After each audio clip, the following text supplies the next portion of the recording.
하나님께서 여러분을 사랑하고 계십니다. 사랑하면 이 세상에서는 어떤 사람이 이렇게 얘기하더라고요. 한 3가지 정도 증상이 나타난다. 첫 번째는 그 사람에 대한 관심이 생기고 더 알고 싶습니다. 두 번째는 내게 있는 모든 것들을 함께 나누고 싶고 주고 싶습니다. 세 번째는 함께하고 싶은 것이에요. 그래서 우리가 결혼하는 것도 그런 이유 아니겠습니까?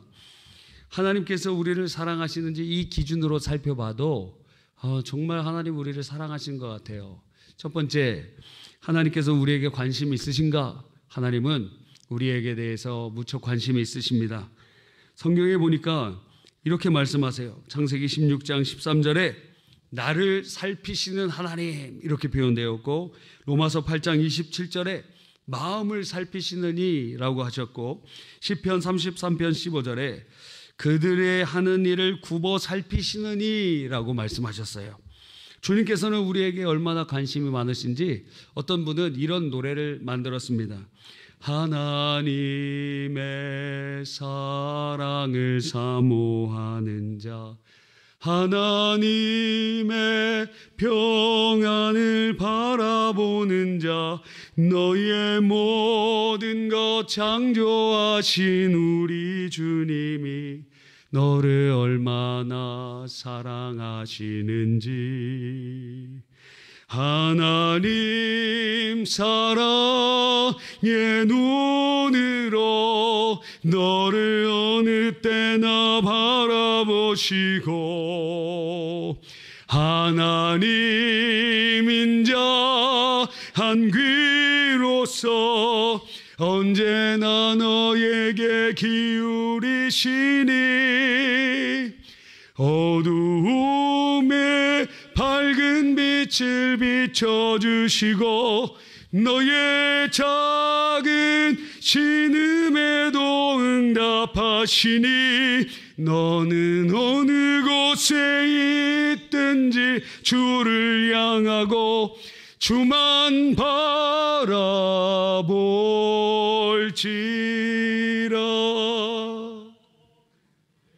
주님께서 우리를 얼마나 관심이 있으신지 하나님 사랑의 눈으로 너를 어느 때나 바라보시고, 하나님 인자한 귀로서 언제나 너에게 기울이시니. 두 번째로 사랑이 뭐라 그랬어요? 주고 싶다는 거예요. 하나님 얼마나 우리에게 주셨을까? 하나님은 우리를 사랑하셔서 온갖 좋은 것을 다 주시는 분이십니다. 이런 찬양도 있습니다. 이 시간 너의 마음속에 하나님 사랑이 가득하기를 진심으로 기도해 간절히 소망해 하나님 사랑 가득하기를. 하나님은 너를 사랑해 얼마나 너를 사랑하시는지. 너를 위해 저 별을 만들고 세상을 만들고 아들을 보낸대. 이 가사처럼 하나님께서는 모든 만물을 창조하시고 하나님의 형상인 우리들에게 이 모든 만물을 맡겨주셨습니다. 그런데 하나님 앞에서 죄를 짓고 범죄한 인간은 하나님이 주신 그 놀라운 축복과 사랑을 상실한 채 고통 가운데 살아가고 있습니다. 우리를 짓누르는 고통들을 크게 4가지로 얘기할 수 있는데, 첫 번째 뭡니까? 가난이에요. 가난. 저희 아버지 일기가 60년대부터 2011년 소천하실 때까지 약 13일, 돌아가시기 13일 전까지 일기를 쓰셨어요. 그걸 살펴보니까 60년대에서 80년 초반까지 한 단어로 요약하면 가난이에요. 가난. 너무 가난하다, 너무 힘들다, 너무 고통스럽다, 그런 거에 가난. 여러분 60년, 70년, 80년대를 여러분 지나오신 여러분들도 경도의 차이만 있을 뿐 다 어려우셨잖아요. 다 힘드셨잖아요. 전후에 참 어려운 상황들, 정말 죽지 못해 살아가는 그때도 있었잖아요. 잘 견뎌오셨습니다. 여기까지 오셨습니다. 그 가난의 그 어려움들. 그런데 이 가난이 지금 우리나라의 얘는 없느냐? 사실 오늘도 있어요. 오늘도 우리의 삶 속에 돈 문제라는 것 아주 힘들고 우리를 짓누르기도 하는 것입니다. 돈 걱정 한번 안 해보고, 여러분 한번 음식점 갈 때 물론 여러분은 다 그러겠지만 이 돈이 막 궁하면 마음대로 먹고 싶은 게 없어요. 마음 먹고 싶은 거랑 돈의 사정이랑 다르기 때문에, 그러니까 마음대로 뭐 할 수가 없어요. 여러분, 그래서 20대로 돌아가고 싶으십니까? 누군가 저희 아버지한테 물어본다고 한다면 아버지는 절대 안 돌아가겠다 그러시더라고요. 우리는 젊음을 사고 싶잖아요. 그런데 절대로 안 돌아가겠다. 왜? 너무 힘들어가고, 너무 고통스러워가고, 너무 괴로워가고, 너무 힘들어서 말입니다. 자, 돈 문제가 해결됐다고 합시다. 자, 돈 문제 해결됐어요. 그럼 뭐가 찾아오죠? 두 번째, 우리 막 고통스럽게 하는 게 질병이 찾아오는 거예요. 1년에 7만 명씩 암으로 죽고 발병은 수십만 명이 합니다. 우리가 살아있는 것만, 살아있는데 먹는 것이 발암물질, 숨 쉬는 것이 막 미세먼지, 그러니까 여러분이 아무런 잘못이 없는데도 사고처럼 질병이 찾아와요. 여러분이 뭐 큰 잘못한 게 없잖아요. 근데 질병이 막 찾아오는 거예요. 힘들어요. 수요일마다 성도님들 위해서 기도하는데 아픈 성도님들 이렇게 명단을 이렇게 찾아보니까 너무 많이 아프시고 너무 많은 질병을 갖고 계신 것을 봅니다. 아기들은 질병이 없을까요? 저는 초등학교 3학년 때부터 대학교 중반까지 질병 갖고 있었어요. 무슨 질병이 있느냐? 축농증이라는 질병이었어요. 아기가 무슨 잘못이 있어. 근데 코가 막 계속 막히고 하루 종일 막혀. 하루 종일 이렇게 수그리면 뭔가 피가 막 쏠리는 느낌이 되고 그러는 거예요. 막 코가 넘어가고 하루 종일 그러는 것입니다. 또 청년 중에는, 또 어린이들 중에 또 어떤 질병이 있습니까? 애들 막 몸을 긁어요. 아토피가 그렇게 많아졌어요. 요즘에 아토피가 얼마나 많은지, 자고 일어나면 긁다가 여기가 막 피가 생기고 얼굴도 막 상처가 생기고 너무너무 불쌍해 애들이. 그러면 청년들은 어떨까요? 청년들은 제일 건강해야 되는데 공부하고 또 취업 스트레스에 진급에 여러 가지로 막 고민하고 그러다가 또 건강하다고 막 야식 먹다가 어떻게 돼요? 어느 날 훅 간다 이거예요. 어느 날 훅 가. 아침에 일어나니까 소화가 안 돼. 예전에는 그냥 밥 먹고 누워서 자도 괜찮았는데 이제는 체하기도 하고 위염이 막 생기고 장질환이 생기는 것입니다. 또 그 청년 중에 가장 많은 질병이 정신질환이에요. 그래서 어떤 통계에 보니까 3분의 1이 정신적인 어떠한 그 문제를 가지고 있다라는 거예요. 그래서 청년들이 죽는 비율은 제1순위가 스스로 죽는 거예요. 스스로 죽는 거. 마음의 병이 드니까. 여러분, 그럼 장년이 되면 괜찮습니까? 장년이 돼서 이제 가난도 이기고 이제 다 좋은 것 같다. 근데 뭐가 찾아와요? 막 당뇨병이 찾아와요. 그리고 갑자기 글씨가 안 보여. 가까이서 안 보여. 이렇게 보기 시작해요. 안경을 안 쓰면 안 되고 백내장도 막 찾아오고 그러는 것입니다. 그러다가 열심히 더 일하면 막 갑자기 뇌졸중이 오기도 하고 뇌출혈이 일어나기도 하고 그러한 병들, 암들이 조금씩 발생하다가 노년에 이르면 그것이 막 더 심해지고 근육도 막 빠지고 그러다가 넘어지면 뼈도 부러지고 입원을 하고 이제 움직일 수 없는 상황에 처하는 모습들을 봅니다. 우리 주위에 근 10년 동안 제일 많이 생긴 게 뭘까요? 10년 동안 커피집도 많이 생겼어요. 치킨집도 많이 생겼어요. 근데 없었다가 갑자기 많아진 게 뭡니까? 요양병원이 그렇게 많아졌어요. 일본에서 학교들이 요양병원으로 막 변한다 그랬거든요. 이제 우리도 한 10년이나 15년 정도 있으면 여기 앞에 있는 심원중학교, 심원초등학교 막 이런 데 다 심원요양원, 제1요양원, 제2요양원 이렇게 바뀔 차예요 지금. 그래서 우리 그 부천시 조사해 보니까 부천시 평균 연령이 43세인데 그런데 43세 인구가 약 15만 명 정도 됩니다. 근데 밑으로 내려가잖아요. 0세부터 9세까지 5만 명이에요. 그러니까 쭉 올라가면 부천시는 3분의 1로 줄어든다는 거예요. 지금 그런 거예요. 2010년도에 피크를 찍었어요. 몇 명? 85만 명인가? 그리고 지금 78만 명이 쭉 떨어지고 있어요. 10만 명 정도가 줄어들었어요. 여러분, 자, 돈 문제, 질병 문제 없다면 무슨 문제가 이제 찾아올까요? 인간관계의 문제가 찾아와요. 그래서 부부간에 그렇게 깨어지는 그 일들이 많습니다. 형제자매 남매가 싸웁니다. 특별히 부모님이 재산을 균등하게 나눠주면 되는데 너는 장남이니까 다 줘. 한 90% 줘요. 그러면 남아있는 아들, 딸들이 어떻게 됩니까? 화를 내고 분노가 일어나고 그러면서 명절 때 모일 때마다 싸움이 일어나고 다툼이 일어나고 그러는 경우가 상당히 많이 있는 것이에요. 또 믿었던 사람들에게 배신을 당하고 그러한 인간관계의 문제가 애기들도 있어요. 초등학교 애들도 막 왕따를 당하고 상처를 입고 힘들어하는 것입니다. 예전에 심장이 아파갖고 제가 심장병원에 갔어요. 우리 부천에 심장병원 좋은 병원 있잖아요. 세종병원에 딱 갔는데 거기에 기억이 아직도 나요. 우리 앞에 모니터처럼 큰 모니터는 아니었지만 작은 모니터가 이렇게 있는데 그 대기실에 뭐라고 써 있냐면 화병 이렇게 써 있더라고요. 화병, 증상, 아무개 이렇게 쭉 나와 있어요. 예, 그 무슨 그 병명 거기에도 등재돼 있대요. 화병. 우리나라 사람들이 옛날에 지금은 없어요. 왜? 지금은 다 그냥 들이받고 그러기 때문에 지금은 별로 화병이 없는데 옛날에는 우리 여성분들이 얼마나 화병이 많았어요. 시어머니한테 막 찌우고 남편한테 찌우고 막 참다가 그게 병이 돼요.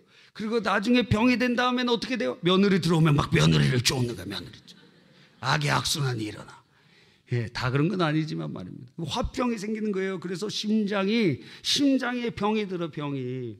그래서 저도 뭐 여기에 막 찔리는 느낌이 들어갖고 이거 무슨 협심증 아닌가 하고 딱 가서 조사받고 여기 집에 와서 이거 하루 동안 끼고 있으십시오. 그리고 다 조사를 했어요. 그리고 갖다 줬더니 참 심각합니다. 아, 참 힘들어요. 예, 왜? 나이보다 더 심장이 젊습니다.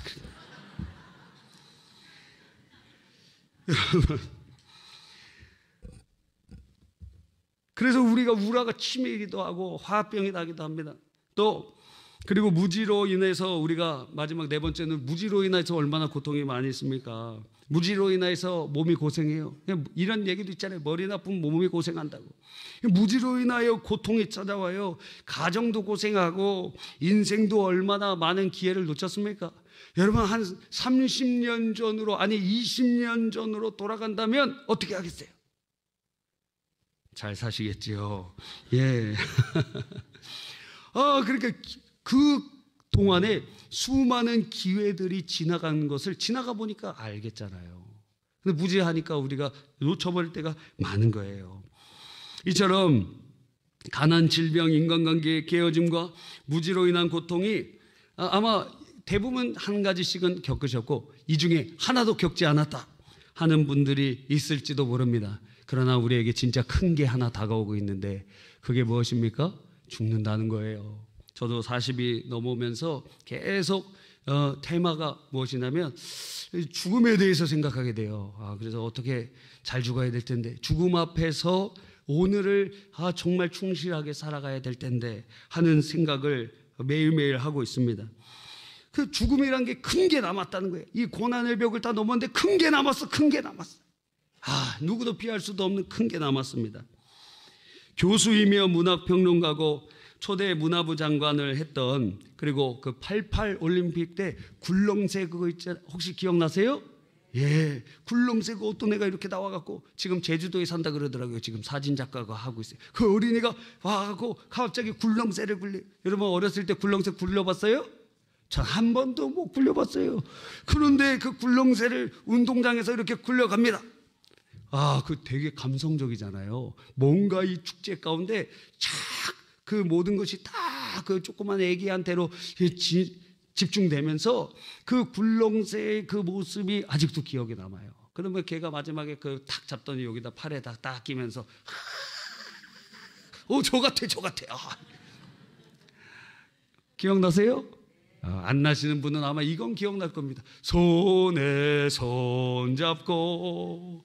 자, 이거 기억나시는 분들은 다 오래된 분들이에요. 여러분, 그 퍼포먼스를 기획했던 분이 누구냐면 바로 이어령 씨입니다. 이어령 씨. 그분의 표현으로 하면은 그는 어땠느냐?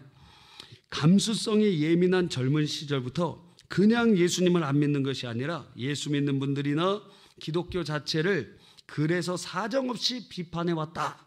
그렇게 자기가 얘기했어요. 그는 처음 죽음에 대해서 인식했던 것이 6살 때였대요. 친구들이 막 새 잡으러 나무에 올라가고 계곡에 놀러 가고 그랬는데 자기는 그때 친구들이 다 가고 그 밝은 날이었는데 굴렁쇠를 자기가 굴렸나 봐요. 그 굴렁쇠를 굴리면서 어느 날 이렇게 굴렁쇠를 멈추고 딱 서봤는데 나 혼자 있는 거예요. 그 외로움이 찾아오면서 인간의 삶이 외로움인 건가? 그럼 이 사람은 죽으면 어떻게 되지? 하는 생각을 6살 때 처음 했대요. 6살 때 그런 허무감이 찾아왔다는 것입니다. 근데 그 허무함 가운데 그는 이제 나중에 장성해서 성인이 돼서 그때를 기억하여 시를 썼는데 그게 바로 메멘토 모리라는 거예요. 메멘토 모리, 죽음을 기억하라는 거예요. 죽음을 기억하라. 그 시는 이렇게 표현됩니다. 목숨은 태어날 때부터 죽음의 기저귀를 차고 나온다. 아무리 부드러운 포대기로 감싸도 수유의 까칠한 촉감은 감출 수 없어. 잠투정하는 아이의 이유를 아는가? 한밤에 눈을 뜨면 어머니의 숨소리를 엿듣던 긴 겨울밤, 어머니의 손 움켜잡던 내 작은 5손가락, 애들은 미꾸라지 잡으러 냇가에 가고 애들은 새둥지 따러 산으로 가고 나 혼자 굴렁쇠를 굴리던 보리밭길, 6살 배기 아이의 밤에 무슨 연유로 눈물이 흘렀는가? 너무 대낮이 눈부셨는가? 너무 조용히 귀가 멍멍했는가? 굴렁쇠를 굴리다 흐르던 눈물 무엇을 보았는가? 메멘토 모리, 훗날에야 알았네. 메멘토 모리. 여러분, 이처럼 6살 때 처음 죽음에 대해서 생각하면서 하나님께 나온 것이 아니라 오히려 하나님을 멀리 떠나게 되었어요. 그 죽음을 생각하다가 6.25 전쟁을 겪었는데 그 6.25 때 이런 마음에 아주 팽배한 신에 대한 불신이 생겼다는 것입니다. 아니, 이런 처절한 전쟁을 겪었을 때 하나님 어디 계셨느냐? 사랑이 짓밟히고 믿음이 없어지고 소망이 없는 그 고아들이 폭격맞은 자기 집 깨어진 장독에서 어머니도 아버지도 없는 빈집에서 맨발 벗고 울고 있을 때 하나님은 어디 계셨느냐? 하면서 이 신부정에 대한 것이 더욱 점철되고 강해졌다는 거예요. 그러다가 교수가 됩니다. 기독교 학교인 이화여대는 아마 일주일에 한 번은 체프를 하는데 강당에서 체프를 하면서 하나님 앞에 예배드리는데 설교 시간에 이분이 강연을 하는 거예요. 설교 시간에. 근데 뭐라고 하느냐? 하나님의 말씀이 증거돼야 되는 그곳에서 이렇게 선포합니다. 휴머니즘.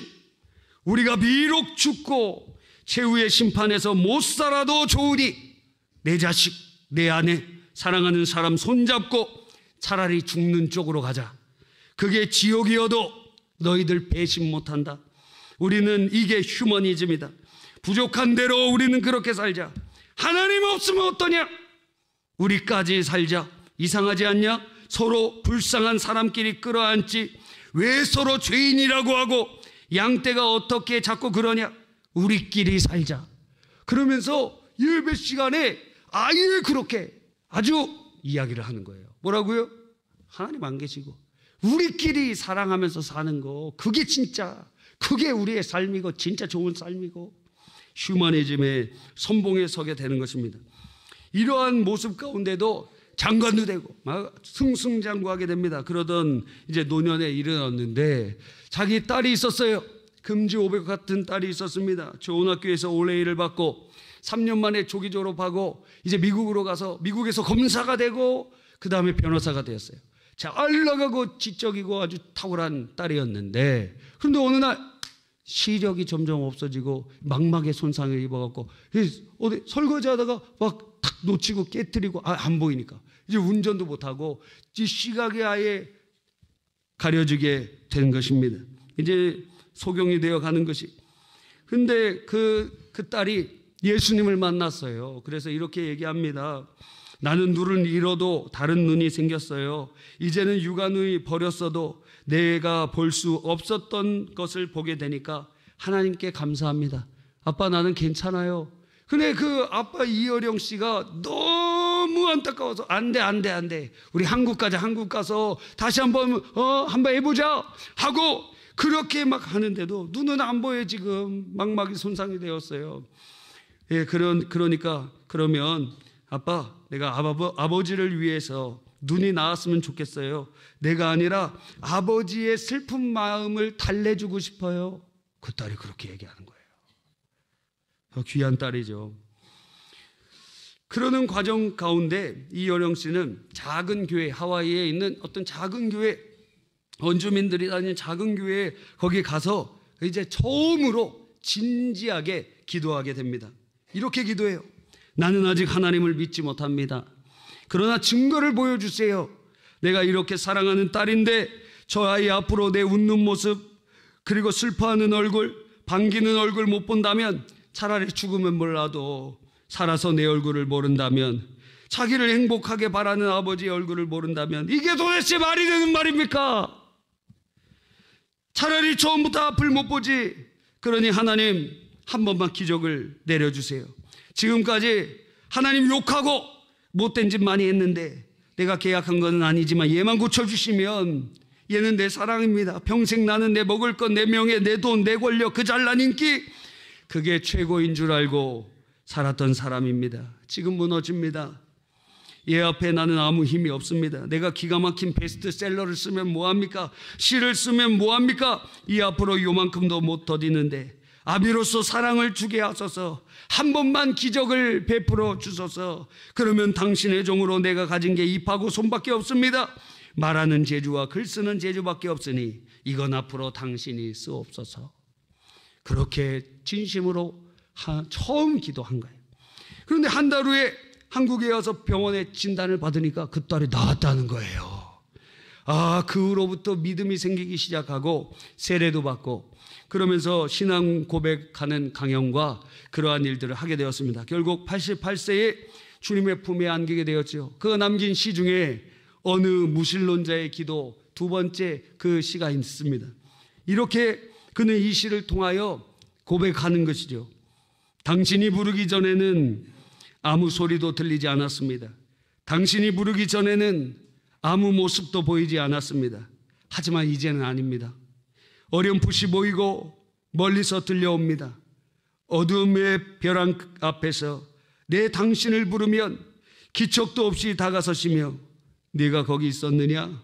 네가 그동안 거기 있었느냐고 물으시는 목소리가 들립니다. 달빛처럼 내민 당신의 손은 왜 그렇게 야위셨습니까? 못자국의 아픔이 아직도 남으셨나이까? 도마에게 그렇게 하셨던 것처럼 나도 그 상처 조금만 만져볼 수 있게 하소서. 그리고 혹시 내 눈물방울이 그 위에 떨어질지라도 용서하소서. 아무 말씀도 하지 마옵소서. 여태까지 무엇을 하다 너 혼자 거기 있었느냐고 더는 걱정하지 마옵소서. 그냥 당신의 야윈 손을 잡고 내 몇 방울의 차가운 눈물을 뿌리게 하소서. 그는 예수님을 만났고 다시 태어나 이제는 주님에 대하여 이야기하며 찬양하다가 주님의 품에 안기게 된 것입니다. 우리가 죄로 인하여 저주를 받아 우리 안에 부인할 수 없는 가난과 질병과 인간관계의 깨어짐과 무지로 인한 고통과 그리고 가장 큰 죽음이라는 것이 누구도 예외 없이 다가오는 불쌍한 인생 아닙니까? 성경은 한 번 죽는 것은 정하신 것이요 그 후에는 심판이 있으리라 말씀하고 계시는 것입니다. 로마서 3장에는 의인은 없나니 하나도 없으며 깨닫는 자도 없고 다 치우쳐 무익하여 악을 행하게 되고 망하게 되었음을 선언하고 있는 것입니다. 그러니까 마치 수영 못하는 사람이 바닷속에 빠져 있어요. 그러면 자기가 아무리 발버둥 치면 칠수록 물속에 빠져드는 겁니다. 그래서 누군가 건져줘야 됩니다. 옆에 있는 사람이 나를 건져줄 수 있을까? 누가 나를 건져줄 수 있을까? 왜? 근데 그 사람도 수영 못해요. 그 사람도. 그러니까 누군가가 와서 건져줘야 됩니다. 누군가가 와서 끌어내 줘야 됩니다. 인간 스스로는 자신들의 죄에 대하여 구원받을 능력과 자원이 없기 때문에 하나님께서 우리를 사랑하셔서 하나님의 품속에 숨겨져 계셨던 독생하신 하나님, 그분을 이 땅에 보내주신 것입니다. 그분이 참 사람이 되시고 우리의 죄를 다 짊어지시고 우리의 저주를 짊어지시고 우리의 모든 못된 것들 다 짊어지시고 십자가에서 대신 죽으시사 죄값을 치러주시는 것입니다. 그리고 하나님의 능력으로 3일 만에 부활하셔서 우리를 의롭게 하여 주시는 것입니다. 우리의 죄값을 치러주시니 우리는 죄인이 아니요, 우리를 의롭다고 주님 대법원 원장처럼 하나님의 법정에서 이제 너는 의인이라고 선언해 주시니 우리는 의인이 되도록 인도해 주시는 것입니다. 로마서 8장 32절에 자기 아들을 아끼지 아니하시고 우리 모든 사람을 위하여 내주시니가 어찌 그 아들과 함께 모든 것을 우리에게 주시지 않겠느냐. 아들을 주셨다는 건 다 주셨다는 거예요. 다 줬다는 거예요. 다 줬다는 거예요. 주님께서 우리를 사랑하셔서 다 주셨다는 거예요. 우리는 그러니까 주님의 사랑을 부인할 수 없는 것이죠. 마지막 세 번째로, 사랑하면 어떤다고요? 함께하고 싶어요. 예수님 우리와 함께하고 싶으세요. 언제까지? 영원히. 사랑하며 함께하고 싶은 것, 주님 우리를 사랑하시는 것입니다. 그러나 주님은 인격적이신 분이시기 때문에 막 강제로 우리를 붙잡으시는 분이 아니라 우리 마음 문을 열어야 돼요. 우리의 마음 문을 열고 그분을 모셔드려야 돼요. 그분을 초청해야 돼요. 성경에 보니까 로마서 10장 10절에 사람이 마음으로 믿어 의에 이르고 입으로 시인하여 구원에 이른다 하셨고, 요한복음 1장 12절에 보니까 영접하는 자, 마음 문을 열고 영접하는 자, 그 이름을 믿는 자들에게는 하나님의 자녀가 되는 권세를 주셨다고 말씀하고 계시는 것입니다. 여러분, 이 자리에 처음부터 예수님 믿는 사람 아무도 없습니다. 내 주먹을 믿는다, 내 지혜를 믿는다, 내 능력을 믿는다 했던 사람들이다. 다 처음부터 예수님 믿는 사람은 없어요. 그런데 어느 순간 예수님께서 우리에게 다가오셨고 그 사랑을 경험하고 나니 우리 마음 문을 열고 주님을 영접했던 것입니다. 얼음장같이 차갑고 남극의 빙산처럼 단단했던 우리의 마음이 주님의 사랑으로 사르르 녹아지게 된 것입니다. 우리는 마음 문을 열고 그분을 영접하니 영원히 주님이 우리와 함께 계시는 거예요. 그 사랑이 너무 커져서 우리만 알고 싶지, 우리 여기서 멈추는 것이 아니라 여러분에게 전하는 것입니다. 여러분 옆자리에 초청하기 위해서 여러분을 모신 그 사람은 지금 한 달 동안 한 끼씩 금식하신 분들도 태반이고, 그리고 한 달 동안 새벽을 깨우면서 여러분의 이름을 불러가면서 하나님 이 영혼을 불쌍히 여겨 주십시오, 하나님 나를 만나주신 주님 이들도 만나주십시오 하고 간절히 기도하여 여러분을 초청해 온 것입니다. 여러분 오늘 올까 말까 고민 많이 했잖아요. 비가 많이 쏟아진다던데, 번개도 떨어진다던데 많이 고민했잖아요. 약속했다가도 취소하고 싶었잖아요. 그런데도 끌려왔어. 어떻게 끌려왔어요? 어떻게 끌려왔어요? 예? 집 앞에 왔으니까 끌려오기도 하였지만, 그러나 어땠어요? 하나님께서 여러분을 사랑하시니까 여러분을 이끌어 오신 거예요. 그 주님의 사랑이 우리 마음에 임하였고 그 사랑으로 여러분을 사랑하게 된 것입니다. 그 사랑이 예수 그리스도 안에서 우리 현실, 오늘 제목처럼 우리 현실에서 우리를 구원하고 우리에게 생명과 기쁨과 은총을 주실 것입니다. 그 하나님의 그 사랑, 하나님의 아들 예수 그리스도의 십자가 부활로 우리에게 나타나게 된 것이에요. 저는 그분을 증거하고 있는 것입니다.